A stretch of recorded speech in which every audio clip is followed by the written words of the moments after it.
આપણે કરોડો રૂપિયાની જાહેરાતો જે હું જોઈ રહ્યો છું વાહવાહીની, જેને હું તાયફા કહું તો ચાલે, કેવડિયામાં ઊંટ લઈ જઈને જે નચાવવાનું વગેરે વગેરે હોય તો કોઈ પણ માણસને એવું થાય કે આ ગરીબ ખેડૂત મારો મરી રહ્યો છે ને હું આ તાયફા કરી રહ્યો છું.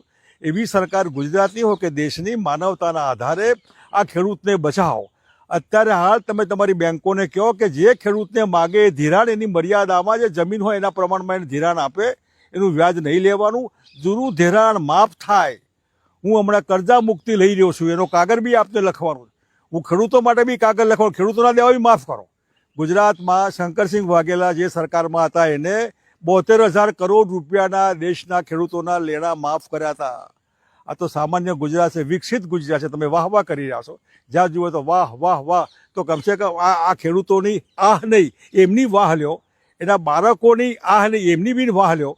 એને પરિવાર છે, બાળકો ભૂખે મળતા હોય છે, અત્યારે કોઈ આધાર નથી.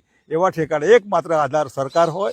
એવી સરકારના વડા તમે છો તો કોઈ પણ જાતના પોલિટિકલ ભેદભાવ સિવાય, કોઈ પણ જાતના સર્વેના ચક્કર ફર્યા સિવાય ખેડૂત માગે એમ એને કરો. અને ખરીફ ખતમ થઈ ગયું, આમના રવિ પાકમાં પણ એને શું જોઈએ એ તમે તમારા કલેક્ટરનો, તમારા મામલતદારનો, તમારા ટીડીઓને, આટલી બધી દુનિયા મોટી છે, કહો ને બધાને.